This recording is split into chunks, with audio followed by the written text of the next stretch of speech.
Together, we're standing with Israel against Hamas terrorism. We're standing with Ukraine against Putin's tyranny. Mr. Prime Minister, the alliance between Australia and the United States has never been more important than it is today.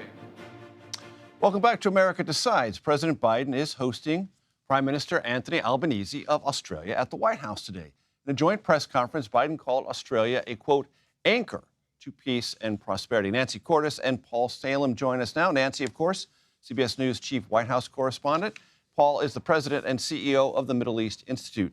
Nancy, let me start with you on the North Lawn. Summarize the day for us and the most important pronouncements from the president and the Australian Prime Minister on a world that is definitely convulsed.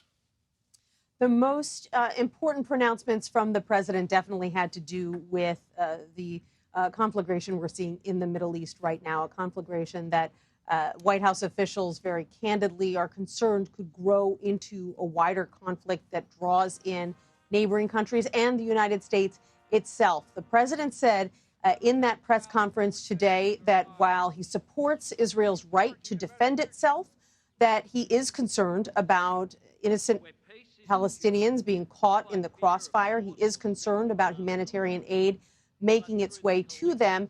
And he emphasized, Major, that when this is all over, we can't go back to the way things were before. He said that that is simply not possible, that there needs to be a two-state solution that respects the rights of Palestinians. We didn't come out and directly condemn the Israelis for anything that they're doing, though he did condemn what he described as extremist settlers in the West Bank, who he said are now attacking Palestinians, some of them at least. But he did say that there needs to be a paradigm shift and that a two-state solution needs to be back on the table.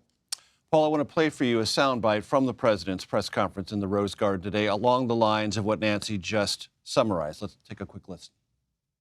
Israelis and Palestinians equally deserve to live side by side in safety, dignity, and peace. There's no going back to the status quo as it stood on October the 6th. That means ensuring Hamas can no longer terrorize Israel and use Palestinian civilians as human shields. It also means that when this crisis is over, there has to be a vision of what comes next. And in our view, it has to be a two-state solution. Paul, there's a lot in there, as you well know. I hear in that a not-so-mild rebuke of the Netanyahu government, which has, in its formation, led on and encouraged hardline Israelis to talk about retaking the West Bank, increasing the reality of settlements there, and the Netanyahu administration's thinking it had sort of an economic understanding with Hamas that was manageable. Both of those are now in very sharp conflict with one another. What did you hear and what the president had to say, and how do you react? Well, thank you, Major. First of all, I'm very heartened to see and to hear what the president said. It was very wise to lay out a strategic roadmap for the crisis that we are living through now, the horrific attacks by Hamas in Israel, and a very natural reaction from the Israeli side. But at the end of the day, there needs to be a direction to which the region is going, to which both Israelis and Palestinians, as well as their Arab neighbors, can go towards. And I do think it's America's proper role to lead the way in that strategic vision. Let's not forget the 1973 war, which was a much bigger threat to Israel, led to the Camp David Accords and peace between Egypt and Israel. The first Gulf War and the first Palestinian Intifada led to the Madrid peace process and the Oslo Accords. So sadly, crises and wars can also be opportunities for change, and I think it was very wise and strategic of the president to lay that forward. Nancy, picking up on what Paul just said, all the things he listed required tremendous involvement of an American administration on a daily, if not hour-by-hour basis. Oftentimes, I can remember American presidents sending either envoys or the Secretary of State to the region repeatedly to pay attention, to nurture, to midwife, if you will, negotiations over whatever the complexities were. Is the Biden White House prepared to get that engaged on the other side of this conflict? Certainly, I think President Biden himself is willing to do that. I mean, keep in mind, this is someone who was the chair of the Foreign Relations Committee in the Senate. When he was vice president, he was sort of a diplomat in chief flying around the world, and he's somebody who has a decades-long relationship with Bibi Netanyahu. So he's fairly comfortable on the international stage, and he's been nurturing relationships, not necessarily with the Israeli prime minister over the past year and a half, because he has sort of famously been at odds with Netanyahu over some of the things that he's been trying to do that President Biden says have pulled the country too far to the right. But he's been building an international coalition to deal with the situation in Ukraine that could be refocused to deal with the situation in the Middle East. So I think it's certainly a topic that he would relish tackling.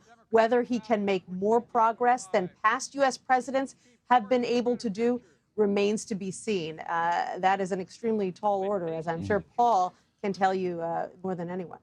Paul, one of the hardest things here, let's be honest, is this decoupling of Hamas from Palestinian aspirations in Gaza specifically, but generally for a two-state solution. Is that achievable? Can you decouple one from the other? And militarily, if the Israelis do go in as expected, can they be decoupled, or will they be seen by the sympathetic Arab world as fused and therefore adding to the complication of resolving this? Well, I think Hamas has dealt itself out of any future political process by their terrorist atrocities against innocent civilians in Israel.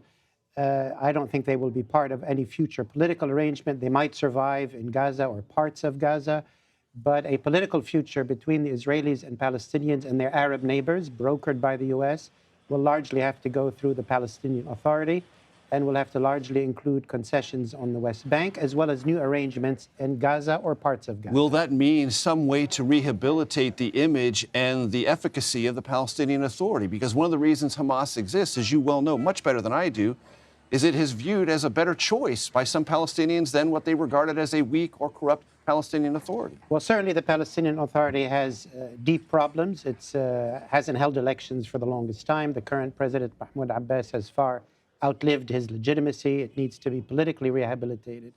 But also, successive Israeli governments have made sure to keep it weak, to keep it unable to really stand up on its own feet. That's been part of a sustained strategy, and a strategy that is, as you said initially, felt somewhat comfortable with Hamas, that it's a party they know that it would occasionally lob a few rockets, but it would be manageable.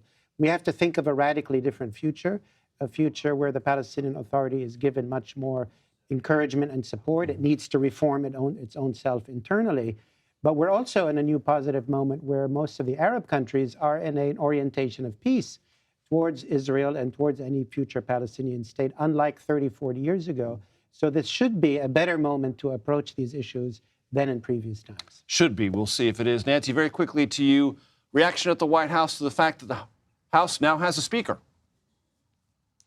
Well, President Biden said he looks forward to speaking with Congressman Mike Johnson and getting to work with him. There are obviously several major deadlines looming. They need to fund the government.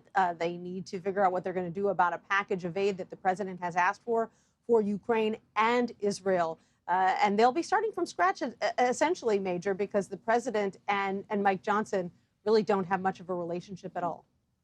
Nancy Cordes on the North Lawn of the White House. Paul Salem here at the desk with me. Thank you very much.